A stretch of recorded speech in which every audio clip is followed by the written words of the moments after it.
Hi, it's Friday the 5th of December, and welcome to my thoughts vlog for this week.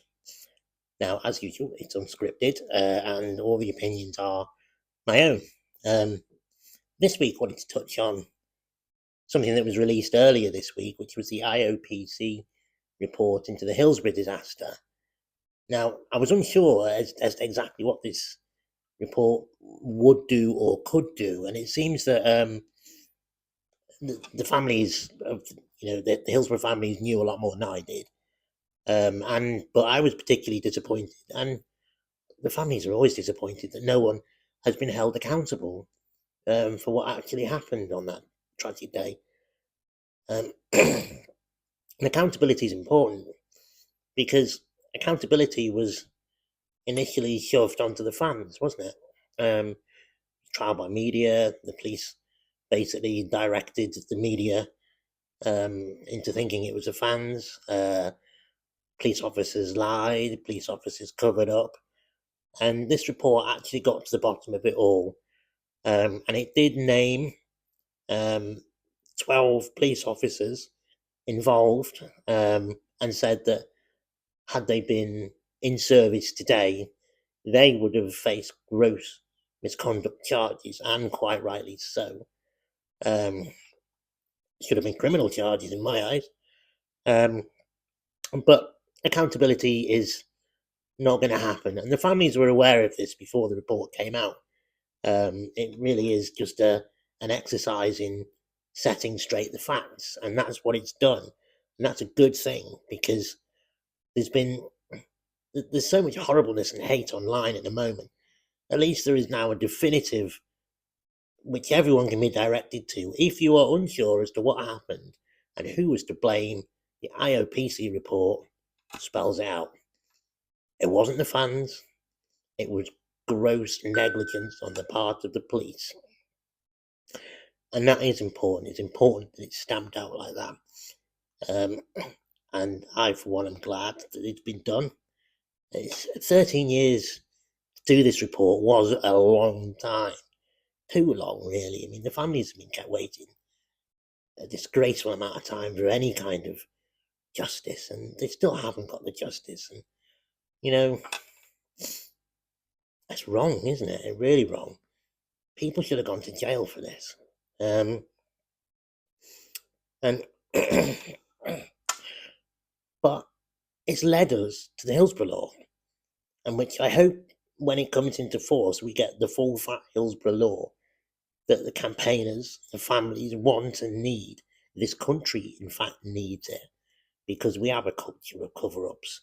It's shameful, it really is. But I was thinking more long-term, what's it going to look like, in a generation's time? And I was reminded of listening to somebody talking from Greater Manchester Educational Authority, quite a senior person. And they were saying something really interesting, that the young people, at secondary school age, I think she was talking about, they have a real intolerance of social injustice. They understand it and they don't like it.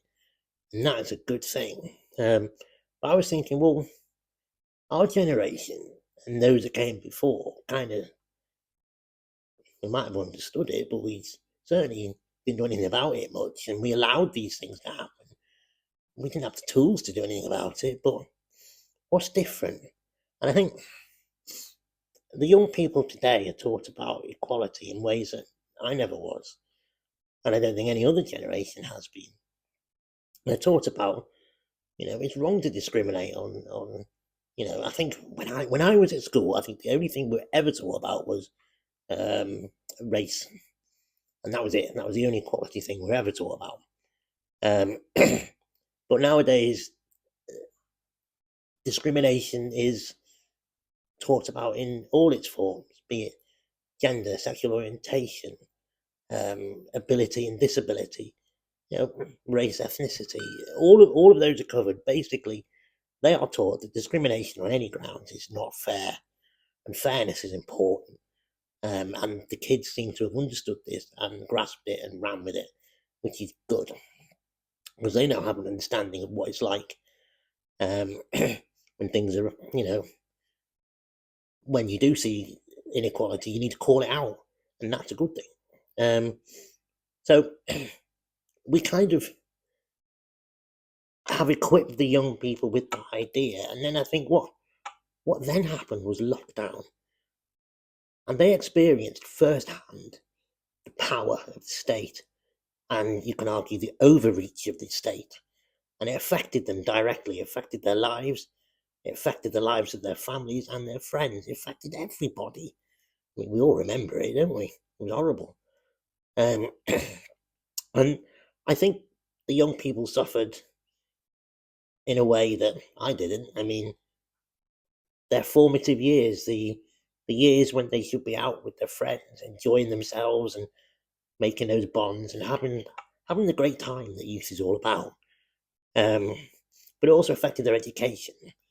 They couldn't go to school, so they missed out on that social side as well, not just the out of school activity.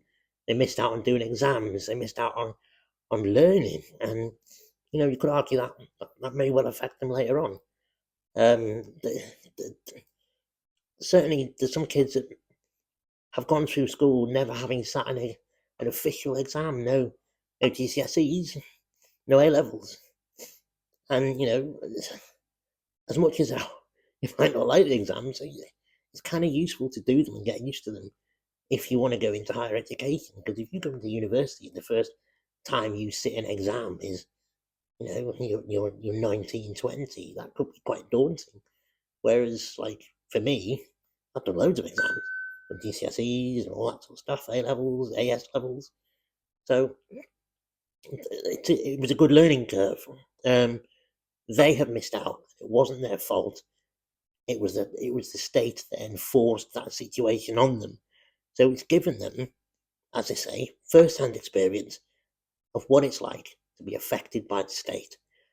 And I'm hoping when they pass through school and get into the jobs and get into the jobs of power, that they'll take that understanding and run with it, because we have given them a fantastic tool should a cover-up ever be starting. We've given them Hillsborough law, and hopefully these sort of social injustices won't even get off the ground, because these young people will have had the knowledge and the experience and now the tools to deal with it and nip it in the bud. And I think that is a fantastic legacy for the Hillsborough families and the 97. It really is. And that sort of change, it's going to be monumental for society, really. I mean, imagine a world without Hillsborough ever happening, without the Grenfell cover-up, without the post office cover-up and scandal, without the infected blood scandal, without the nuclear test veteran cover-up. If all those, when they came to light with, were dealt with swiftly and fairly, wouldn't it be a better society? I think so. So there is hope for the future, I think. And I, for one, think that Generation Z, Generation Alpha have been talked about in some pretty mean terms, and I think they'll be okay, I have faith in them.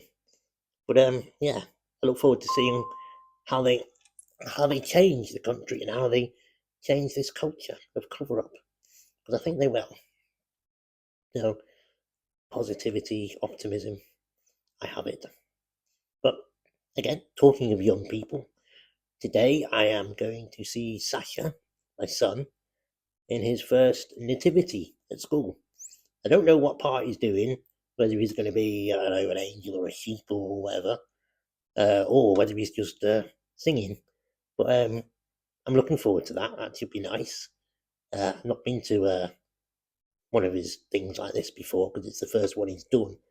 So first of many, I hope. So that's this afternoon, so I'm really looking forward to that. Apart from that, I've got nothing else planned for the weekend. If you have, I hope you enjoy them. And if you haven't, I hope you have a nice quiet weekend, doing whatever you want to do. But that's all for this week, so I'll sign off. And yeah, I'll see you next week. Thanks for watching. As always, though, any questions, leave a comment, whatever, in whatever social media platform you see this, and I'll respond to them in the next one. So thanks a lot, and see you next week.